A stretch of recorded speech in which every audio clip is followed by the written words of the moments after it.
My hard drive was a graveyard of 8-bar loops, hundreds of project files, each one a monument to a flash of inspiration that just disappeared. I was drowning in plugins, endlessly auditioning kick drums, snares, tweaking synth presets, all convinced that the next tool will magically write the music for me. But of course it never happened. I was making cool sounds, of course, but I wasn't finishing any songs.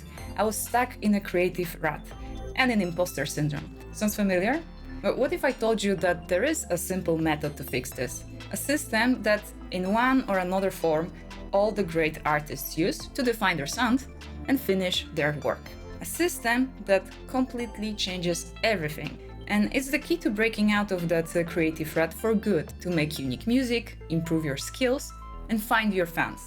So in this video, I'm going to walk you through the entire system, and I'm even giving you a free workbook so you can build your own and finally start finishing more tracks faster. If you are a modern producer, I bet this sounds familiar. We live in an age of infinite options, and we are constantly told that more is better. More synths, more effects, terabytes of samples, and just more and more and more.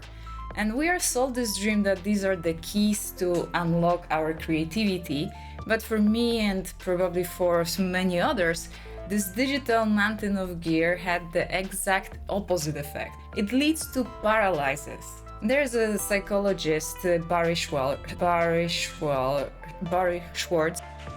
He calls this the paradox of choice.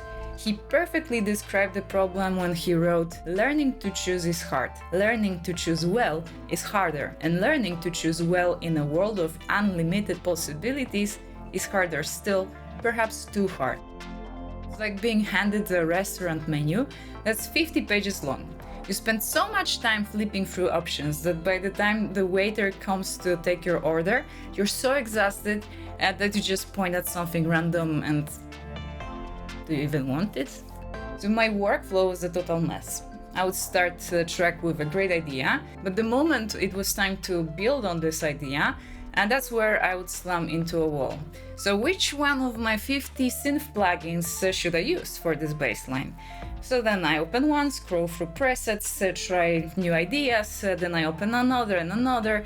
So a few hours later, my creative energy will be completely zero, and I'll be no closer to finishing the song that I was 2 days ago, but instead I have a folder of 20 new bassline ideas that I'll probably never listen to.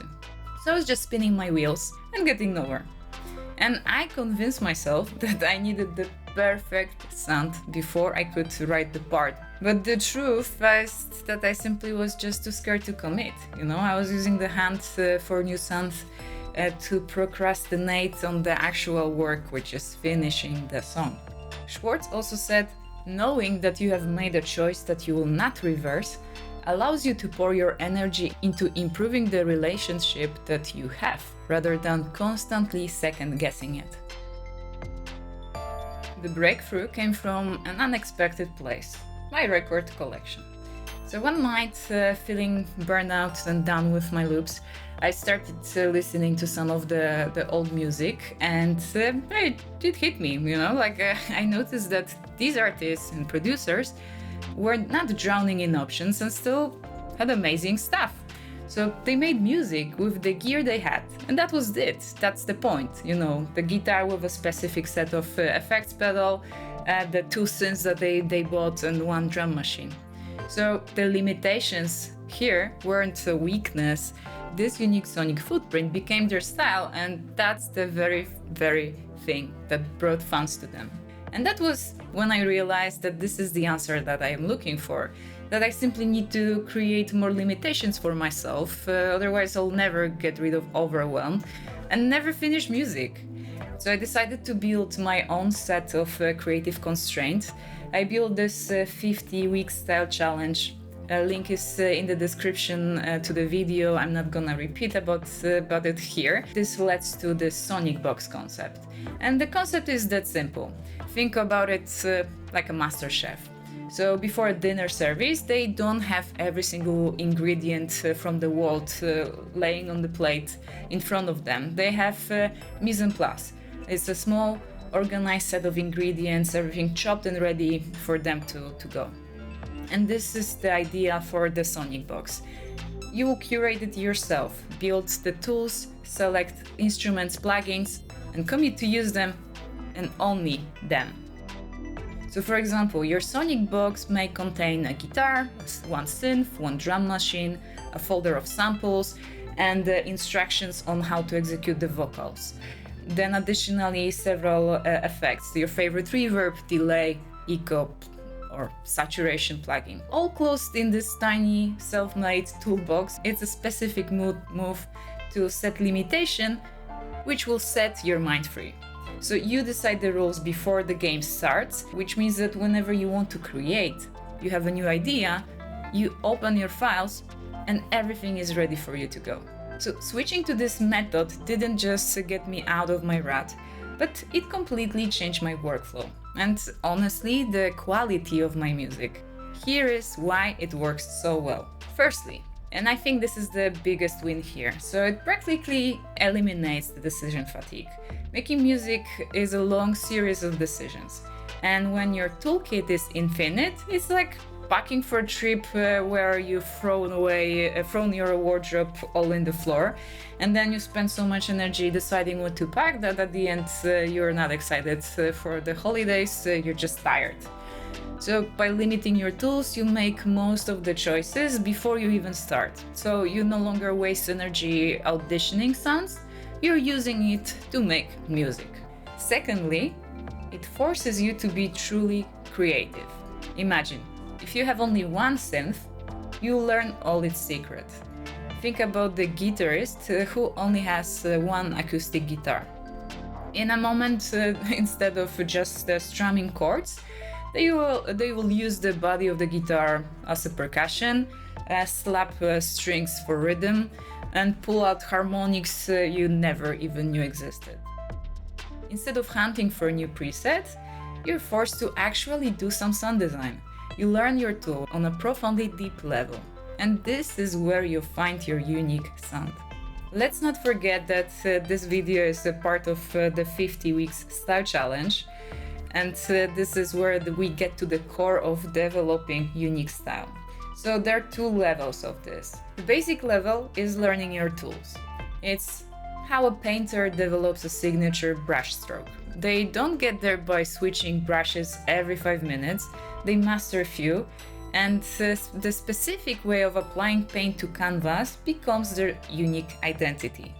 And when you consistently use a focused set of gear, you develop your own sonic fingerprint. And your Sonic Box becomes your instrument. The pro level goes a step further.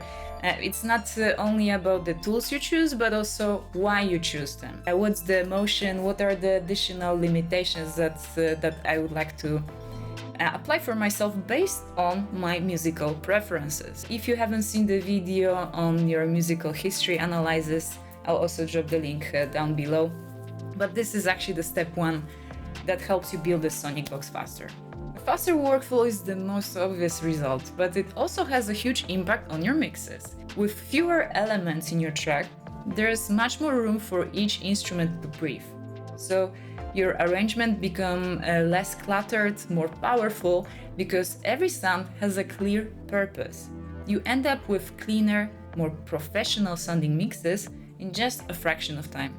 But how do we actually build the Sonic Box? So once you identify your sonic patterns, emotional tones, it's time to translate this reflection into concrete choices. Let's start with instruments. Ask yourself questions about the type of drum sound. Is it minimalistic? Is it heavy processed? Maybe distorted, acoustic?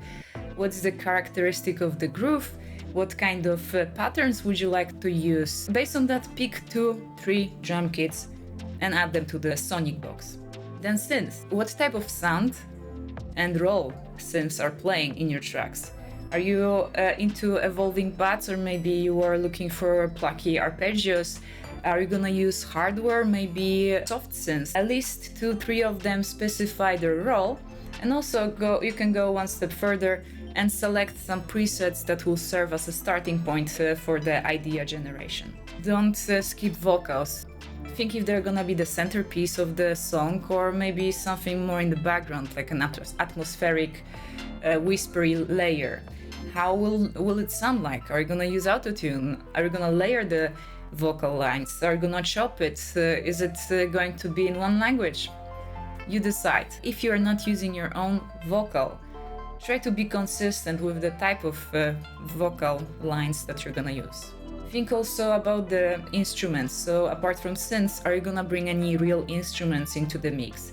And if so, list them. Is it gonna be cello, or maybe electric guitar? Maybe it's gonna be a flute. What's the sound processing that you would like to apply? And again, the role in the song. So if you decide if your songs are gonna be organic or fully synthetic, maybe you will blend these two. Stay consistent. So don't bring this flute only for one track, right? Samples. What's the source? What's the raw? Are you gonna use some old vinyl acapellas from Soul Records? Maybe some vintage video game sounds or pre-made melodic loops from Splice? How are you gonna process them? Maybe you'll chop them, turn them into something completely new, or maybe they will simply serve as a foundation of your track. You should also think about the key and mood. So, are you gonna stick to the specific tonal center? Maybe explore open tuning. Are your songs gonna be mostly major, maybe minor scale, or completely different? What's the emotional atmosphere that is common to your track? What's the space? What's the function of the song? Is it going to be made for dance floor, maybe for yoga classes? Is it nostalgic or retrospective? Think about the lyrics. Are you gonna focus on love, introspection, maybe on your dreams or the condition of the world, on everyday life? Is it going to be personal, abstract, or maybe are you more into storytelling? Think about it and list everything, because this is what will make it special and unique from everyone else, especially AI. It's also time to think about arrangement. I know that it's hard for most of us to move from a loop to arrangement, but maybe this will help. It may be pop-based, verse, chorus, or electronic progressive timeline. How will you build tension, release? What type of intros are you gonna use? So all the decisions, you can have them up front. The same comes about the effects and the sound design. What sounds will appear regularly in your track? What's your signature use of space, automation, distortion? Make some changes, return tracks, and just stick to them. And finally, you can also apply any personal rules, limitations that you would like to follow. For example, use only 8 tracks for a song, or avoid a specific tool or technique. Maybe you don't want to use autotune. Maybe you would like to start with a bass line, write lyrics, everything that helps you out. So once you fill this all out, your sonic box will be complete and you will have a clear map to guide you. And this will only allow you to build consistency and your unique identity. Your last step would be to set up a template in your DAW. So in my case, I'm using Ableton, and I just loaded tracks for each type of sound that I would like to have. I created some tagging to differentiate the virtual instruments plugins and all the materials that I have on my computer. Very easy to access. Additionally, I also created groups and dropped some EQ, compressors, utility plugins, everything that I usually apply to tracks anyway. It means that whenever I'm ready, I just click, the template is there, and I'm not wasting time to tweak around. Look, this is absolutely not about depriving yourself, but more about giving yourself some more focus and intention, you know? It's about trading the illusion of never-ending possibilities and choice for the limitation, which actually expands your creativity. It's a key point to break free from tweaking into finally finishing more music. I highly encourage you to build your own sonic box. And again, down below you can join the challenge, get your freebies, so this will help you build the sonic box, but also analyze your musical taste, everything to make unique music and stay ahead from AI. The truth is, you already have everything you need to make great music, and the magic isn't the next plugin that you want to buy, it's in mastering the tools you already own and making intentional, artistic choices. So close your wallet for another plugin, don't let the noise in, and build your sonic box, and let's go and make some music.